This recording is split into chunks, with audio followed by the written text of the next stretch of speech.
Most people wake up tired, scroll their phone, drag themselves through the morning. Happy people? They don't do that. Same 24 hours, same brain, completely different results. So what's the difference? It's not motivation, it's not personality. It's not luck, it's systems. Science-backed systems that rewire your brain before 9 a.m. I'm about to show you exactly what they are.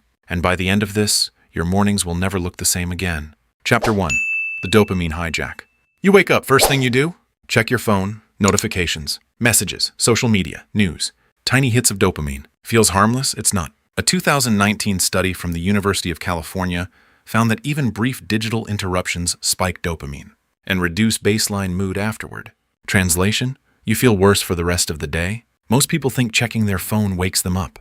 Wrong. It drains your brain before you even start. Happy people do the opposite. They delay dopamine. No phone. No scrolling, no cheap stimulation. Why? Because your brain in the first 30 minutes is in a theta alpha state. That's the same state used in deep meditation and hypnosis. Whatever you feed your brain here gets amplified. So what do they do instead? They control input, sunlight, movement, silence. Andrew Huberman explains this clearly. Morning light exposure regulates your circadian rhythm and boosts serotonin production. Serotonin equals mood stability. So instead of scrolling, step outside. 5 to 10 minutes. No sunglasses. Your brain resets. You're not tired. You're just miswired. Chapter 2. Movement before mood. Most people wait to feel good before they move. That's backwards. You don't move because you feel good. You feel good because you move. A Harvard study found that 15 minutes of moderate exercise reduces depression risk by 26%. But here's the part nobody tells you. It works instantly. Movement releases endorphins, dopamine, and BDNF, brain-derived neurotrophic factor. That's brain fertilizer. It literally helps your brain grow. Most people think they need a full workout. Wrong. Happy people use micro-movement, push-ups, stretching, a short walk. Even 5 minutes is enough. Why? Because it's not about burning calories. It's about signaling to your brain, we're alive, we're active, we're safe. And your brain responds by increasing positive emotion. But here's the problem, though. Movement fades. You feel good, then life hits. That's where the next habit comes in. Chapter 3. The Gratitude Illusion. Gratitude sounds soft, feels optional. Most people ignore it. Big mistake. A study by Dr. Robert Emmons showed that people who practiced daily gratitude reported 25% higher happiness levels. But here's what most people get wrong. They write generic things. I'm grateful for my family. I'm grateful for my job. Useless. Your brain doesn't encode vague information. It encodes emotional detail. Happy people go specific. I'm grateful for the way my friend made me laugh yesterday. I'm grateful for that moment of silence this morning. Specificity creates emotion. Emotion creates memory. Memory reinforces identity. Now your brain starts scanning for more positive experiences throughout the day. It's called attentional bias. What you focus on expands. Most people train their brain to notice problems. Happy people train their brain to notice wins. Same world, different filter. But here's the thing. Gratitude alone isn't enough. You can feel good and still feel lost. That's where direction comes in. Chapter 4. The Intention Switch. You wake up, you react. Emails, messages, tasks, your day controls you. Happy people flip this.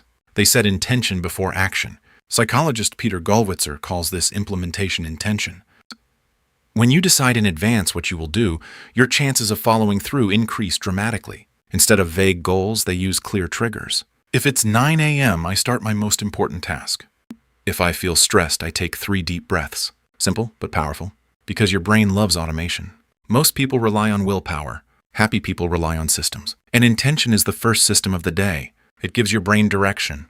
Without it, you drift. With it, you move. But here's the problem, though. Even with intention, then your brain still resists effort. That's where the next habit comes in. Chapter 5, the 5-minute rule. You procrastinate because tasks feel big. Your brain sees effort. It avoids. That's normal. But happy people cheat. They shrink the task. The 5-minute rule. Start anything for just 5 minutes. That's it. Psychologist B.J. Fogg calls this tiny habits. When a task feels small, your brain stops resisting. And once you start, momentum kicks in. Newton's first law. Objects in motion stay in motion. Same with your brain. Most people wait for motivation. Wrong. Action creates motivation, not the other way around. So instead of thinking, I need to work for 2 hours, you think, I'll do 5 minutes. Now you start. And starting is everything. But here's the thing, though. You can start your day right and still feel overwhelmed later. That's where mental clarity comes in. Chapter 6, the brain dump. Your brain is not designed to hold everything. It's designed to process, not store. Yet most people wake up with cluttered thoughts, tasks, worries, ideas, cognitive overload. A Princeton neuroscience study found that clutter reduces focus and increases stress. So what do happy people do? They empty their mind, pen and paper, write everything. No structure, no filter, just dump it. This clears working memory. Now your brain has space. Space for focus, space for calm. It's like closing unused tabs on your computer. Same hardware, faster performance. But here's the problem though. Clarity without calm doesn't last. You still need emotional regulation. That's where breathing comes in. Chapter 7. Controlled breathing. Most people breathe automatically, shallow, fast, unconscious. And that keeps them stressed, because breathing controls your nervous system. Stanford research shows that slow, controlled breathing activates the parasympathetic system. That's your calm mode. Happy people use simple patterns. 4 seconds inhale, 6 seconds exhale. Longer exhales signal safety. Your heart rate slows, your mind follows. It takes less than 2 minutes, but it resets your entire state. Most people try to think their way out of stress. Wrong. You breathe your way out. Chapter 8. The identity priming. You don't act based on goals. You act based on identity. James Clear explains this clearly. Every action is a vote for the type of person you believe you are. Happy people reinforce identity every morning, not with affirmations, with evidence. They do small actions that prove, I am disciplined. I am healthy. I'm focused. Even something simple. Making your bed, drinking water, going for a walk. These aren't random habits. They are identity signals. And your brain builds consistency around identity. Most people chase results. Happy people build identity. And identity drives everything. Chapter 9. The learning trigger. Most people consume content passively. Scroll, watch, forget. Happy people learn actively. Even in the morning, just 5 to 10 minutes. Reading, listening, reflecting. But here's the key. They don't just consume, they process. What did I learn? How can I use this today? This activates active recall. And research from Make It Stick shows that active recall dramatically improves retention. Now you're not just waking up. You're upgrading. Daily, small inputs, compounded over time. Massive difference. Chapter 10. The sunlight plus silence combo. This is the simplest one. And the most ignored. Sunlight plus silence. No music. No noise, no stimulation. Just you and the environment. Why? Because your brain needs contrast. Constant stimulation kills baseline happiness. A study from the University of Virginia found that people would rather experience mild electric shocks than sit alone with their thoughts. That's how uncomfortable silence has become. Happy people train this. They sit, they walk, they observe, no input. This resets dopamine sensitivity. Now small things feel good again. Sunlight, air, movement, life. But here's the problem though. You can do all 10 habits and still fail. Why?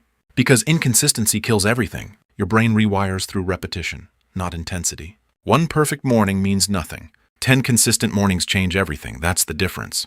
Most people try everything once. Happy people repeat what works daily. So let's keep it simple. Delay dopamine. Move your body. Practice specific gratitude. Set intention. Start small. Clear your mind. Control your breath. Build identity. Learn actively. Embrace silence. You don't need more time. You need better mornings. Because how you start your day decides how you feel for the rest of it. But even if you fix your mornings, there's still one problem. You might still be destroying your brain the rest of the day without realizing it. That's why I made this next video breaking down the hidden habits that secretly drain your happiness and focus. Watch that next, before you ruin another day without knowing it.